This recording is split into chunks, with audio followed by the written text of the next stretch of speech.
Sir, kasi daw malalagay sa alanganin ang reputasyon at integrity ng Senate kung sakaling magkaroon nga ng arbitrary dismissal. Again, Celia, let history be the judge of that. It would be unfair to say that this is right and this is wrong simply because you think that way, or simply because they think that way. Any legal position will be finally determined by the Supreme Court, not by us, not by any legal luminary, not by any former or current senator, but the Supreme Court. Number two, whoever is right or wrong at any stage of our history will be decided upon by history itself with the benefit of hindsight. Hindi porkit hindi sang-ayon sa iyo ang isang tao, siya na kagad yung mali at ikaw ang tama. Hindi porkit iba ang ginagawa ng tao sa gusto mong gawin nila, agad-agad sila na yung mali at ikaw ang tama. Hindi ganun yun. We do not operate and think that way, especially in a democracy. Yes, ma'am. Okay. Nandun po siya, hindi po siya umaalis eh. SP yung speaking of panggigil, di ba dapat yung tayo mga Pilipino, manggigil talaga tayo pagdating sa issue ng accountability?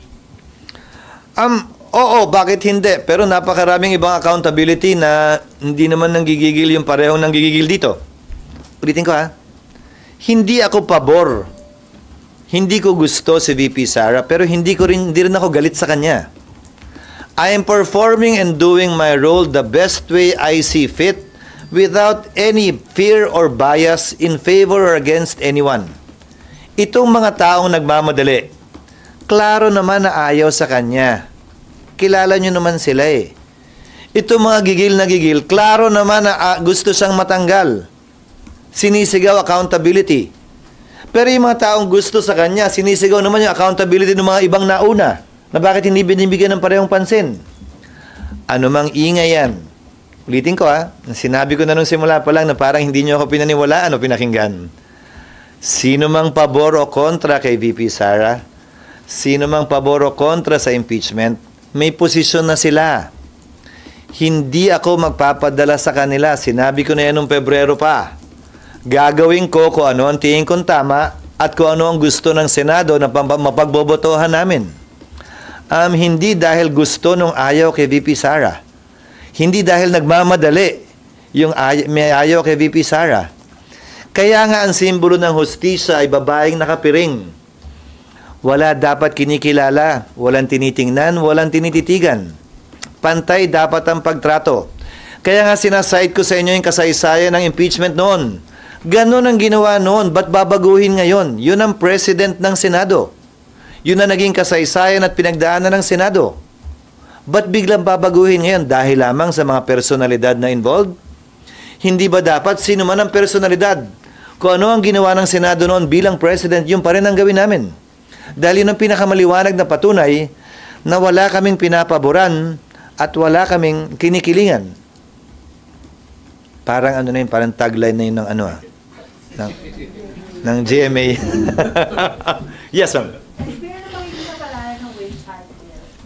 Hindi ko alam dahil hindi pa namin natatanggap yan. Ang napinasa namin sa Senado last year, if I'm not mistaken, ay 100 pesos across the board. Ang pinasa ng Kamara ay 200, ayan na naman sila eh. 200 pesos across the board huling linggo ng aming sesyon na hindi kasama at binanggit na naman sa LEDAC. Ba't ba ang hilig-hilig nila sa mga ganyan? Narinig ko nga ang sinabi ni Congressman Franz. Sabi niya, gumaganti raw ako, kaya last day ko final dahil last day din nila final sa Senado yung impeachment. Alam mo, ang isda na uhuli sa bibig eh. Kung sinadya nilang i-file yung impeachment sa last day namin, pues hindi ko sinasadyang gawin ito. Wala naman kasi sa LEDAC at hindi niya narinig yung mga panukalang batas na kailangan naming ihabol na siyang nahabol naman namin nitong nagdaang 3 araw na nagsesyon kami, kabilang na ang araw na ito. So magbabay-cam, sir? Ano? Magbabay-cam pa? As soon as matanggap namin, pero hindi pa namin natatanggap. Nag-nominate pa lang yata sila ng Bicameral Conference Committee members. Pero ulitin ko ipapasa pala nila yan, but hindi binring up sa LEDAC. Para na pag-usapan na. Hindi ba? Siguro naman, hindi ito maliit na bagay para hindi man lang mabanggit o mapag-usapan. Ano to, napag-isipan lamang pagkatapos? So, sa takbo po ng pananalita ni Senate President Chis Escudero, parang siya may sariling mundo, may sarili siyang batas, may sarili siyang konstitusyon, at siya ang hari ng kanyang kalooban. Wala siyang ibang iintindihin kung hindi ang kanyang sarili. Wala siyang pake. Kahit na sino pa manawagan, kahit mag-rally pa kayo, kahit na mag-rally pa tayo, kahit na usigin siya ng usigin, batikusin siya ng batikusin sa ginagawa niyang pag-delay sa impeachment trial, wala po siyang papakinggan. Kung ano daw po yung sa tingin niya ay tama, yun daw po ang masusunod. Kaya lang parang yung ginagawa kasi ni Chis Escudero, di ba parang parang hindi pabor sa taong bayan, pabor kay Sara Duterte. Kaya katulad ko, ako na nakasunod sa kanya, nakasubaybay sa kanya simula nung siya ay naging senador, naging congressman, at ngayon bumalik ulit na senador. Nakasubaybay ako sa kanya eh. Alam ko independent to pagdating sa pagdedesisyon. Pero hindi yata nakikita ni Chis Escudero na yung kanyang sariling desisyon ngayon, pumapabor kay Sara. Diba? Pumapabor kay Sara eh. Kung hindi sana pumapabor kay Sara Duterte, etong kanyang ginagawa, okay lang. Kaya lang pumapabor eh. Habang tumatagal, habang papalapit ang pagtatapos ng 19th Congress, parang palabo na din ang palabo ang impeachment trial. Kaya ano ba talaga, kuya? Ano ba talaga, Kuya Chis? Ano ba talaga ang iyong saloobin na tunay? Ano ba to? Ano ba talagang gagawin mo sa amin? Ano ba talaga ang dapat naming asahan pa mula sa iyo? Kasi hindi namin alam kung ano ba talaga ang iyong side. Oo, sige, sabi mo hindi ka bias, hindi ka nautusan ng kahit sino, hindi ka madidiktahan ng kahit sino. Pero i-check mo din ang realidad na ang ginagawa mo na pagdidelay sa impeachment trial ay pabor na pabor kay Sara Duterte at sa mga alipores niya.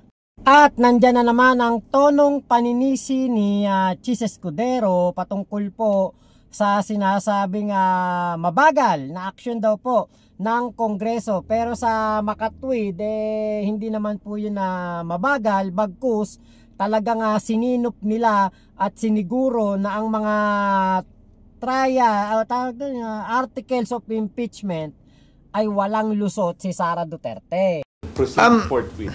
Oo, pero ulitin ko, forthwith pa rin naman yung konstitusyon nung hindi nag-trial ang Corona, ang Estrada at ang Gutierrez. Hindi naman nagbago yung provision ng konstitusyon, yun pa rin. Nagreklamo ba kayo? Nagreklamo ba sila? Wala naman. Siguro, dahil tutol sila sa impeachment. Hindi ko alam. Pero tutol ka man o pabor, dapat pareho mag-apply at pantay na mag-apply ang rules. Ngayon, kung sasabihin mo rin yan, pues anong posisyon at lugar ng Kamara, ulitin ko. Sila hindi nila sinunod, hindi yung salitang forthwith, kundi yung salitang immediately. Ang sasagutin mo sa akin sila yun, tapos na yun Hindi ganun yun. Tama kung tama ang proseso, mali kung mali ang proseso. Merong pinagdaan ng proseso sa Kamara, meron din pagdadaan ng proseso ang Senado. Kung sila, inupuan nyo ng matagal, base sa kanilang diskresyon, wala naman silang narinig sa amin, ganon din siguro dapat sila pagdating sa kapangyarihan at prerogative ng Senado sa ngayon. Sa SP para sa inyo, walang undue delay na nangyayari sa Ang pwede lamang makapagsabing may ginawang mali ang Senado kung sakasakali, kaugnay ng legal na bagay ay Korte Suprema. Ang pwede lamang makapagsabi na tama o mali ang sinuman sa panahong ito ay kasaysayan. Hindi naman ito paramihan lamang ng opinyon. Ang final arbiter ng lahat ng legal na katanungan ay ang Korte Suprema kung sakasakali. At hanggang sa ngayon, nakabinbin pa ang kaso sa Korte Suprema, yung mandamos in particular na inuutusan sana kami na mag-trial na agad maski na bakasyon kami. So sir, on June 11, ina-assure nyo na mangyayari yung pag-convene nyo as impeachment court? Yon ang nakalagay sa schedule namin. Yon ang binabalak kong gawin. Pero gaya ng sinabi ko, lahat ng bagay ay dadaan sa motion. Lahat ng bagay ay dadaan sa plenary action. Nung sinet ko ng June 2, wala namang nag-object na miyembro. Nung nireset ng June 11, bagaman may agam-agam, wala namang nagmotion para mas maaga. Malayang magagawa yun ni naman kung sakasakali. Pero dahil nga walang gumawa nun, yun na naging kapasahan na ng Senado bilang isang institusyon. At sir, yung resolution seeking de facto dismissal, hindi niyo yung pwedeng i-discuss during your regular session? I refuse to discuss a piece of paper, a scrap of paper that has not been filed. That is not in our records. Just in case, sir, may file before June 11. Ayokong pag-usapan kasi isang bagay na hypothetical eh. Kung may mag-file man ng kung anumang motion o resolusyon at hihilingin nilang pag-usapan at pagdebatihan, pag-uusapan at pagdedebatihan namin yon sa plenaryo. Sir, sabi ni Sen Coco, pagpatawag na daw po kayo ng all-member caucus. Hindi ako sang-ayon sa all-member caucus dahil hindi ako sang-ayong pag-usapan ito sa loob ng isang kwartong walang nakakarinig. Mas gusto ko pag-usapan ito sa plenaryo, pagdebatihan ito sa plenaryo, pagbotohan ito sa plenaryo. Wala kaming tinatago at wala akong nais itago ang Senado kaugnay sa bagay na ito. Ang caucus ginagawa lamang yan dahil may mga usapin at pag-uusap o salita na hindi pwedeng marinig ng publiko. Naniniwala ko kaugnay sa bagay na ito. Lahat ay pwede at dapat marinig ng publiko at anumang pagpapasya, kailangan padaanin sa botohan para on the record, para magamit ding basa nito ng mga susunod at darating pang Senado sa kinabukasan. Sir, si SP, dating... sir. Sir, ang mga ikinadidismaya kasi is, number one, hindi na nga daw nag-trial nung February. Of course, meron kayong explanation for that. Tapos, sinet ninyo ng June 2, hindi pa natuloy, minove to June 11. And then, meron pong lumabas na mga yung resolution, and then merong for the dismissal, and then merong statement like si Senator Tolentino na functionally dismissed pag nagtapos ang 19th Congress. So, sir, nandun yung ano kasi... Putulin muna kita. Sige Hindi po. ako sang-ayon kay Senator Tolentino sa bagay na yan. Sinabi ko na yan noon. Ang paniniwala ko at ang tingin ko, tatawid dito. Pero itong opinion to, mula sa 19th Congress, ay hindi pwedeng i-bind ang 20th Congress. Kailangan pagpasahan muli yan ng 20th Congress. Maalala nyo, February 6, isang araw matapos finaling ng impeachment, sinabi ko na ang mga mangyayari at wala akong tinago. Diba, sabi ko, pag-resume namin, kami iti-take up ito. Ang magagawa lamang namin dahil sa mga requirement ng panahon para makasagot ang nasasakdal, malamang summons lang, baka makapag-pre-trial kami, baka maaprubahan namin yung rules namin. Hindi ba? At sinabi ko na rin na may mga president sa United States na tumatawid ito. At marahil dito sa Pilipinas, ang isang president ay yung SET, na kung saan yung mga kaso ng Senate Electoral Tribunal tumatawid ng susunod na Kongreso, yung kaso. Dahil 6 na taon yung pinoprotesta. Wala pang pasya ang Korte Suprema kaugnay sa bagay na ito. Pero may ilang basehang pwedeng gamitin para pakita at patunayan at i-assert, ilaban na ito'y tatawid. Dahil na rin nga sa prinsipyo, sa batas, na anumang sinimulan ay dapat tapusin. And then SP kasi ang siguro ikinadidismaya or pinagpoprotesta din ngayon is yung kawalan ng certainty na magko-convene kayo sa impeachment court. Can you give that guarantee, sir? Na tuloy sa June 11? Ginagalang ko yung pagkadismaya nila. Karapatan nila yon. Pero hindi porkit nadidismaya sila, sino man sila, at hindi porkit nagmamadali sila at gigil na gigil at gustong-gusto nila to, susunod kami bagaman labag ito, hindi lamang sa konstitusyon at sa batas, pero sa pagpapasya ng Senado kaugnay sa mga dapat naming ipasa. Sumulat ako kay Speaker Romualdez kaugnay sa pagpapaliban ng impeachment, pagbasa ng impeachment articles. Dahil sa LEDAC namin, nais kong sabihin na karamihan sa mga panukalang batas na yon ay naihabol na namin makalipas itong linggong to. Banggitin ko ang ilan, ang Right of Way Act, third reading today, ang 99-year lease, mararatify namin mamayang hapon, ang SEMEPA, pinirmahan na ng Presidente, ang Mining Act, hopefully matapos ang BICAM ngayon o bukas para mapirmahan na rin, ang Judicial Fiscal Autonomy, third reading din namin ngayong araw na ito, Ang denatured bill ay maaprubahan din namin sa araw na ito. Last week ay inaprubahan namin ang Bicameral Conference Committee ng Livestock Bill. Naaprubahan din namin aaprubahan din namin sa araw na ito ang nuclear bill, ang framework na mag-establish ng pagkakaroon ng nuclear energy dito sa ating bansa. Ito third reading din namin ngayon ang anti-POGO bill ayon sa nabanggit ko, ang Virology Act, at gayon din humigit kumulang 50 local bill na bagaman hindi importante sa mata ng marami, ay importante sa mga lokalidad kung saan ito makaka-apekto. Magagawa na namin lahat yan sa araw na ito. Baka may sumobra ng konti hanggang bukas. So meron kaming sapat na panahon para gawin ang ibang mga bagay pa, kabilang na ang impeachment. Apo, sir, isa na lang. So sigurado magko-convene kayo sa impeachment court sa... Yun ang gusto ko at yun ang plano ko. At yun ang sinabi ko sa lahat ng liham na pinadala ko naman sa inyo at kay Speaker Romualdez. Sir, paano daw kung today may mga senador na mag-motion na simulan nyo na yung impeachment process? Pagbobotohan yon at pagpapasahan ng plenaryo. So, narinig natin kay Chis Escudero, gusto niyang mag-convene ang impeachment trial, ang impeachment court. Pero, ang masaklap doon, pagbobotohan pa.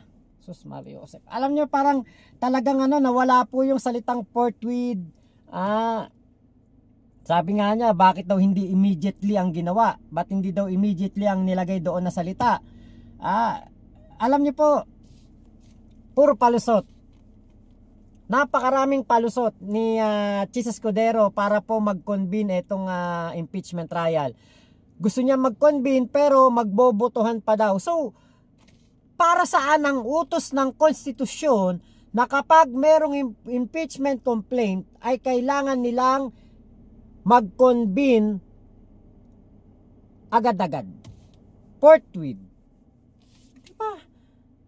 So, ibig sabihin, ang utos ng konstitusyon na dinggin ang impeachment trial ay nakadepende pa pala sa mga senador kung gugustuhin nila o hindi.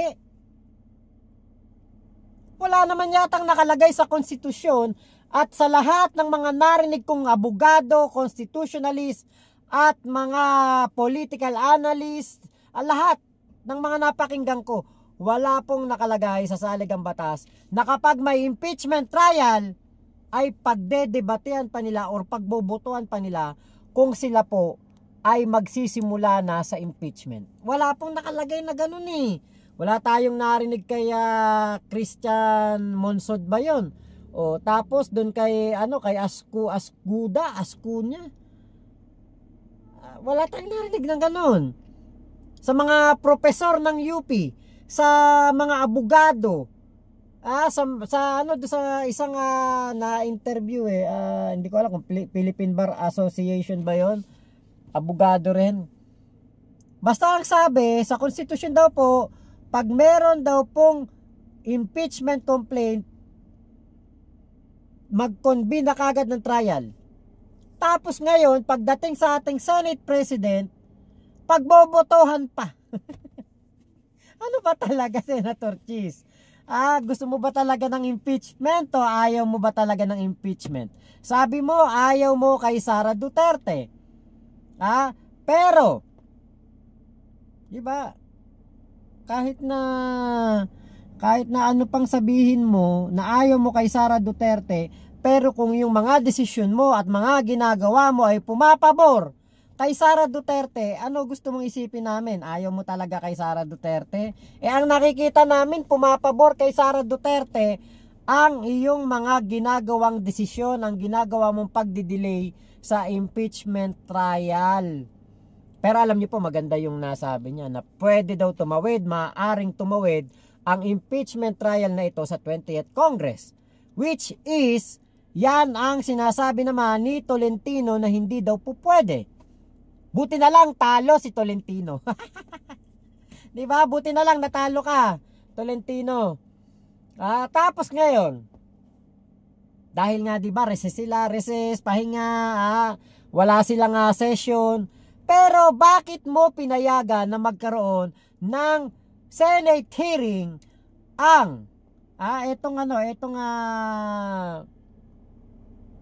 ginawang Senate hearing ni Amy Marcos patungkol sa illegal daw na pagkakapahuli kay Digong at pagsuko doon sa ICC. Recess kayo bakit nagkaroon pa kayo ng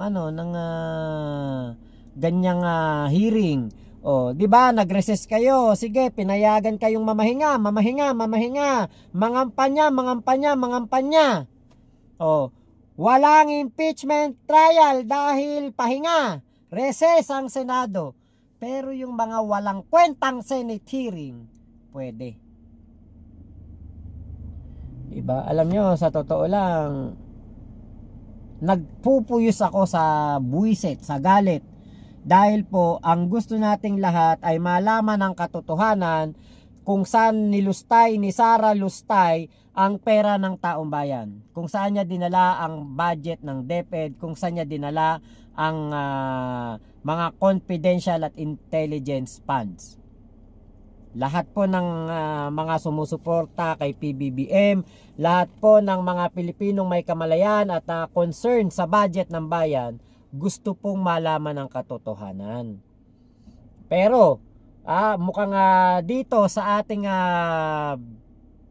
Senate President at sa iba pang mga senador nakakampi ni Sara, parang ang gusto po nila patayin na ang impeachment para si Sara Duterte ay makaligtas sa pagkakasibak sa kanyang pwesto. So kawawa talaga mga Pilipino, no? Akala natin, sabi ni Pinoy noon, kayo ang boss ko. So, tayo ang boss daw. Tayo ang nagpapasahod sa mga halal ng bayan. Tayo ang gumagasto sa mga proyekto ng mga gobyerno. Pero alam mo, kapag pala ayaw ng isang Senate President na gawin yung gusto ng taong bayan, walang magagawa taong bayan. Wala. Alam nyo, buti na lang talaga matatapos na ang 19th Congress. Kasi iniisip ko baka mamaya magkaroon ng kudeta sa Senado. Katulad nung ginawa kay Mig Subiri, na iyak-iyak pa si Bato de la Rosa, bumoto rin pala sa pagsiba kay Mig Subiri. Baka ganun mangyari kay Escudero. Baka ganun mangyari kay Cheese kasi parang pinapabayaan niya ang mga Pilipino na nakabitin. Parang pinapabayaan niya mga Pilipino sa kagustuhan nating lahat na malaman ng katotohanan, makita kung ano ang nangyari sa pera ng bayan. Ang ginagawa naman ni Cheese, delay. Na pabor kay Sara. So ngayon po, iiwanan natin itong katanungan na ito. Kung ayaw mo talaga kay Sara Duterte, sabi mo nga hindi ka galit pero ayaw mo kay Sara, hindi ka pabor kay Sara, pero bakit yung desisyon nyo po, Senator Cheese Escudero, pumapabor kay Sara Duterte? Bakit ganun? Diba? Sabi mo, yung buka ng bibig mo na sinabi mo hindi mo gusto si Sara, hindi ka pabor kay Sara, ayaw mo kay Sara, pero yung ginagawa mo, pabor na pabor kay Sara Duterte dahil pwedeng hindi na mangyari ang impeachment trial kapag hindi ito makalusot o hindi ito ma-crossover sa 20th Congress. Sana masagot to, no? O kayo, ano sa tingin nyo? Ayaw ba talaga ni Cheese Escudero kay Sara? Or gusto niya kay Sara? Kasi yung ginagawa niya, pabor kay Sara. So yun lamang po, maraming salamat sa pagsama nyo sa vlog ko na ito. Ingat po kayo. Nasan mang panig kayo ng mundo, Mama Chup Chup, love you. God bless us all, Pilipinas. God first. Salamat po.